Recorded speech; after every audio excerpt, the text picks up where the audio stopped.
một khát có công tai mà giúp bị ngày tê bong ôm bật tay dương ai đã lên cầm san nơi cái lại tích cho chỉ tràn cái lại miền đôi chia tật từng tà tay chỉ tụ lên cầm san tật lẹ nơi từng tà tay ní spiên vô nó piêm cái shop khát có công vì miền prey con càng nơi tì nụ ấy chỉ đam ní bà hay bà tọp máu dương mà lên chặt đây nơiคนแผนคนช้างให้หนึ่งชนบะคลองហើយនេះយើងបានចេញដំណើរពីរាជធានីពេញជីដោយឡានក្រុងជាមួយចាស់ចាស់ហើយបន្ទាប់មកយើងមកដល់ពេជ្រនិលដែលជាកន្លែងយាយម៉ៅ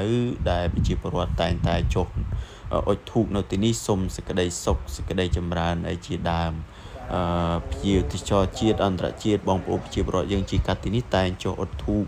សូមសេចក្តីសុខហើយបន្ទាប់មកយើងបានរៀបចំជីទូកលេងតាមស្ទឹងតាតៃបាទយើងជួលទូកគេជិះដើរលេងកំសាន្តហើយឥឡូវយើងរៀបចំឡើងទូកហើយក្នុងម្នាក់បានជិះប្រហែលជា10នាក់ជាងដែរបាទជិះដើរលេងកំសាន្តតាមស្ទឹងតាតៃនឹងគាត់ដឹកដើរលេងកំសាន្តរហូតទៅដល់ទឹកធ្លាក់ស្ទឹងតាតៃបាទហើយនេះយើងកំពុងញ៉ាំបាយបដាជីទូកលេងកំសាន្តបដានៅទីនោះមានសហគមន៍ប្រជាពលរដ្ឋរស់នៅតាមមាត់ស្ទឹងនឹងហើយ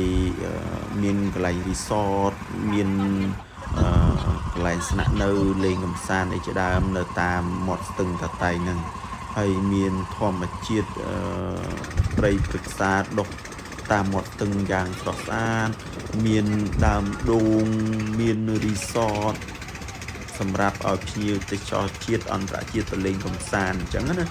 នេះរីសតគេមើលទៅឃើញបងប្អូនបាទនេះរីសតខាងស្ដាំដៃដែលខ្ញុំថតហ្នឹងបាទហើយលោកយាយគាត់ពិសាបាយយ៉ាងមកឆ្ងាញ់អង្គុយធ្វើធម្មតាដើរលេងកំសាន្តជាមួយយើងដែរបាទគាត់វ័យជាង80ឆ្នាំហើយនេះរីសតគេយ៉ាងស្រស់ស្អាតបាទនៅស្ទឹងតាតៃហ្នឹងបាទស្ទឹងតាតៃខេត្តកោះកុងយើងបាទនេះរីសតគេឃើញនេះបងប្អូនហើយនៅខាងមុខគេស្ពានគេធ្វើសម្រាប់ភ្ញៀវទេសចរអង្គុយលេងហើយនេះយើងជិះទូកលេងតាមមាត់ស្ទឹងតាតៃហ្នឹងមើលទេសភាពមើលធម្មជាតិអីជាដើមហើយដើមដូងអីដុះយ៉ាងស្អាតហើយនេះភ្ញៀវទេសចរក៏ជិះទូកកាយ៉ាឲ្យដឹកដោយទូកទេសចរបាទហើយយើងចេញដំណើរតទៅទៀតទំនទៅដល់ទឹកធ្លាក់ស្ទឹងតាតៃនេះជាទឹកធ្លាក់ស្ទឹងតាតៃបងប្អូនបាទយ៉ាងស្រស់ស្អាតបងប្អូនឃើញហើយនេះភ្ញៀវទេសចរបរទេសគាត់ជិះទូកកាយ៉ាលេងកំសាន្តហើយនេះជាទេសភាពទឹកធ្លាក់តាតៃយ៉ាងស្រស់ស្អាតនោះបងប្អូនឃើញបាទនេះកន្លែងអង្គុយសម្រាប់យើងចុះងូតទឹកហើយយើងអាចអង្គុយលេងនៅទីនេះបានហើយបន្ទាប់មកចុះងូតទឹកលេងនេះជាទឹកធ្លាក់បាទទឹកធ្លាក់តាតៃបាទទឹកធ្លាក់យ៉ាងស្រស់ស្អាតនៅទីនេះមានថ្មហើយយ៉ាងស្រស់ស្អាតហើយខ្ញុំថតឲ្យបងប្អូនមើលនេះខ្ញុំដាក់ទុកទូរស័ព្ទចោលហើយខ្ញុំថតទៅបាទស្អាតយ៉ាងណាស់មានទូរស័ព្ទដៃមួយបងប្អូនអាចថតបានទៅលេងកំសាន្ត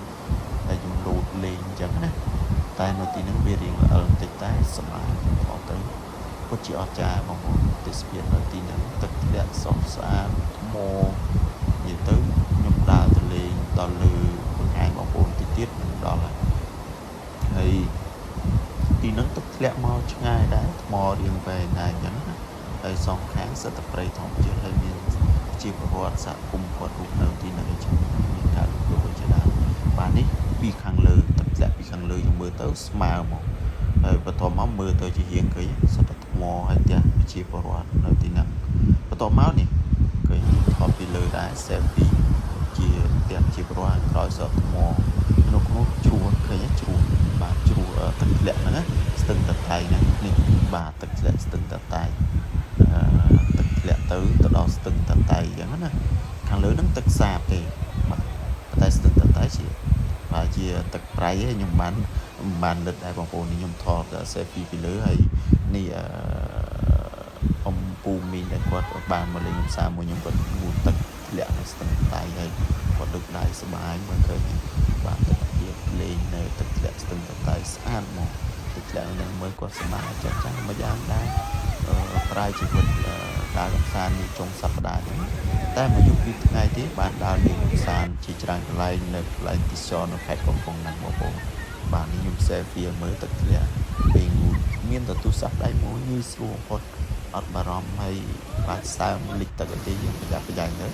បាទនេះយើងលេងកម្សាន្ត selfie លេងតែមកឆ្ងាញ់ហ្នឹងទឹកធ្លាក់ស្អាតមែនតើបងប្អូន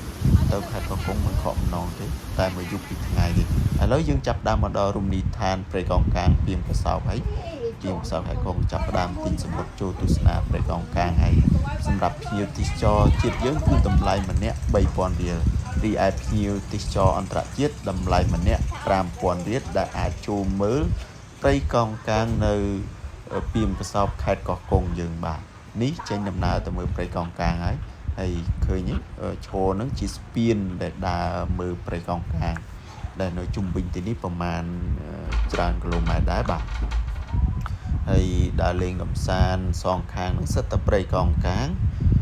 តបមកខ្ញុំ selfie ឲ្យមើលឃើញស្អាតសងខាងហ្នឹងសុទ្ធតែព្រៃកោងកាងមកសងខាងខ្ញុំហ្នឹងសងខាងស្ពានហ្នឹងសុទ្ធតែព្រៃកោងកាងនេះជាឫសដើមកងកាងប្រងព្រាតណាបងប្អូនបាទស្អាតមែនតើហើយមកលុបតិចមកលេងទីនេះពិតជាមិនខកបំណងទេយើងដើរលេងកំសាន្តយ៉ាងសប្បាយអញ្ចឹងណាហើយស្ពាននេះឃើញអត់មានប្រកាន់ដៃដើរមិនស្រួលធ្លាក់ទឹកតែយើងប្រយ័ត្នប្រយែងបាទសងខាងហ្នឹងគឺព្រៃកងកាងហើយស្ពាននោះស្រស់ស្អាតមែនតើហើយខ្ញុំ selfie ឲ្យបងប្អូនមើលឃើញទេមុខមជ្ឈុំមេងុំគឺសងខាងហ្នឹងពិតជាស្រស់ស្អាតមុខអ្នក selfie មជ្ឈុំងុំគឺដើមកងកាងជាងនៅពីក្រោយដើមមិនស្រួលស្ពានហ្នឹងធ្វើធ្លាក់ទឹកអញ្ចឹងខ្ញុំប្រយ័ត្នប្រយែងណាអញ្ចឹងណាហើយនិយាយទៅខ្ញុំដើរចង់កន្លះម៉ោងដែរព្រៃកងកាងហ្នឹងទ្រាំដើរសោះសងខាងហ្នឹងបើយើងដើរមើលតាមស្ពានហ្នឹងហ្មងហើយនៅទីនេះនឹងមានការផ្លាស់ប្ដូរឆ្ងាយដែរប្រហែលជាស្ពានចង់1000ម៉ែត្រដែរអញ្ចឹងណា1000ម៉ែត្ររាប់តែចម្ងាយដើរទេតែបើយើងដើរសងខាងជុំវិញព្រៃកងកាងហ្នឹងគឺរយៈមានន័យថាឆ្ងាយច្រើនសងខាងឃើញពីមុខខ្ញុំហ្នឹងតែខ្ញុំថតមុខសើដើមកងកាងហើយនេះឬកងកាងស្អីស្កាអញ្ចឹងណាមើលទៅអូស្អាតមែនតើបើថតរឿងគុណរឿងអីទៅថតយកនឹងផ្សព្វផ្សាយជាតំបន់ទេសចរអីពិតជាទាក់ទាញបាទដើមកងកាងមានដុះតែសមុទ្រជាងទេនៅសមុទ្រវានិយាយទៅតិចហ្មងឃើញ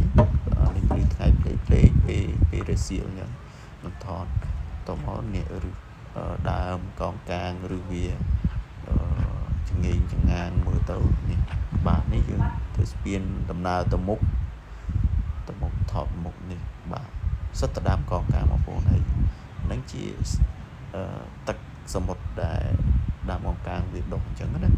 ពិតជាស្រស់ស្អាតណាហើយមើលឬវាមើលបងប្អូនមើលគយគុណពិតជាស្រស់ស្អាតមែនតើពូពេញទៅដោយនិយាយទៅគួរឲ្យតាក់ភ្នែកសម្រាប់ភ្ញៀវទេសចរយើងដែលមិនដែលទៅវាជារឿងមួយដែលប្លែកមកឥឡូវយើងមកដល់ស្ពានយល់នៅពីមកសោបដែលបន្ទាប់ពីយើងទស្សនាដើមកងកាងយើងមកលេងស្ពានយល់នឹងបាទនៅហ្នឹងមានស្ពានយល់ទៀតហើយខ្ញុំដើរថត selfie ឲ្យបងប្អូនមើលនេះជាស្ពានយល់គេធ្វើហើយបើតាមអ្នកលក់សមុទ្រគាត់និយាយថានឹងមានការកែប្រែរមណីយដ្ឋាននឹងឲ្យស្រស់ស្អាតថែមទៀតទាំងស្ពានដើរទាំង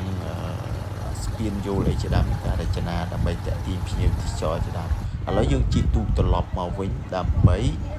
មកសម្រាកនៅខេត្តកោះកុងបាទមកសម្រាកនៅទីរួមខេត្តកោះកុងឥឡូវនេះយើងមើលទេសភាពយើងជិះទូកត្រឡប់មកវិញមើលដើមកងកាងបាទហើយថ្ងៃភ្លេងស្រស់ស្អាតណាបងប្អូនដើរលេងកម្សាន្តចំណាយតែថ្ងៃនេះចុងសប្តាហ៍សៅរ៍អាទិត្យអញ្ចឹងយើងអាចដើរលេងបានច្រើនណាស់ឥឡូវយើងឆ្លងស្ពានលំឡើងយើងចាប់ដើមឆ្លងស្ពានទៅលេងឆែកដីគុំខាងគិនឆាងបាទឆ្លងស្ពានទៅលេងឆែកដីគុំខាងគិនឆាងកន្លែងទូសងខាងផ្លូវកន្លែងរមណីយដ្ឋានគុំខាងគិនឆាងដែលជាកន្លែងឆែកដីដែលមានរឿងនិទានដំណាលអញ្ចឹងណាមានសងខាងជាប្រវត្តិយើងលក់ដូរជាដើមបាទហើយនៅទីនេះក៏មានដើមកងឆ្លាតសម្រាប់យើងទស្សនាមើលដែរឥឡូវយើងចេញដំណើរឆ្លងស្ពានទៅលេងចែកដីគុំខាងគិនឆាងហើយបាទសងខាងខ្ញុំហ្នឹងគឺ ដើមកងកាងតែម្ដងឃើញទេបងប្អូនបាទដើមកងកាងដែរដូចនៅពីភាសាដែរហើយនេះស្ពានបាទខ្ញុំ selfie មើលមុនយើងទៅដល់ចេតិយគុណផែនគុណឆាងបាទគេធ្វើប្រកាន់ដៃស្អាតដែរបាទហើយភ្ញៀវទេសចរចាស់គាត់មកលេងកំសាន្តមួយខ្ញុំគាត់ចេញដំណើរទៅងាកទៅខាងឆ្វេងដៃនៅពេលដែលយើងឆ្លងស្ពានមកមើលចេតិយគុណផែនគុណឆាងស្ពានឆ្លងមកពីទីរួមខេត្តកោះកុងហ្នឹងបាទហើយនេះឃើញបងប្អូនជាប្រវត្តិចាស់គាត់មកកំសាន្តគាត់ចេញដំណើរមកមើលចេតិយគុណផែនគុណឆាងបាទហើយខាងនេះពីស្ដាំដៃហើយនេះទៅចេតិយគុណផែនគុណឆាងឃើញស្រស់ស្អាតបងប្អូនបាទ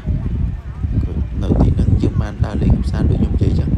ចំណាយតែមួយយប់2ថ្ងៃទេយើងអាចដើរលេងរមណីយដ្ឋានបានច្រើននៅខេត្តកោះកុងមានដូចជាស្ទឹងតាតៃទឹកធ្លាក់តាតៃបន្ទាប់មកពីមកសោបខេត្តកោះកុងមើលព្រៃកោងកាងមកយើងមកលេងគុនផែនគុនឆាងលេងគុនផែនគុនឆាងបន្ទាប់មកទៅលេងឆ្នេរបាក់ខ្លងនៅស្រុកមណ្ឌលសីមាខេត្តកោះកុងបាទនេះខ្ញុំ selfie ជាមួយ Married ហើយខាងក្រោយនេះគឺចាត់ដីគុនផែនគុនឆាងបាទឥឡូវនេះយើងមកដល់ឆ្នេរបាក់ខ្លងខេត្តកោះកុងហើយវាស្ថិតនៅស្រុកមណ្ឌលសីមាខេត្តកោះកុងបាទនេះជាឆ្នេរបាក់ខ្លងបងប្អូនបាទទេសភាពនៅទីនេះឆ្នេរនៅទីនេះស្អាតបាទប្លែកយើងទៅលេងកំសាន្តអាចងូតទឹកសមុទ្រលេងរត់តាមឆ្នេរនេះខ្ញុំ selfie នៅពីក្រោយខ្ញុំនៅឆ្នេរនេះបងប្អូនជាប្រវត្តិភ្ញៀវទេសចរយើងចាស់ដែលមកលេងកំសាន្តមួយខ្ញុំចឹងក៏ដើរលេងកំសាន្តទៀតក៏ងូតទឹកសមុទ្រទៅច្រើនបាទគាត់ចូលមើលទេសភាពស្រស់ស្អាតព្រៃធម្មជាតិឆ្នេរស្រស់ស្អាតហើយនេះទឹកកន្លងវិចនៅតាមឆ្នេរបងប្អូនពិតជាស្រស់ស្អាតហើយសង្ឃឹមថាបងប្អូនកុំភ្លេចទៅលេងកំសាន្តហើយអរគុណដែលបានតាមដាន Facebook ខ្ញុំបាទ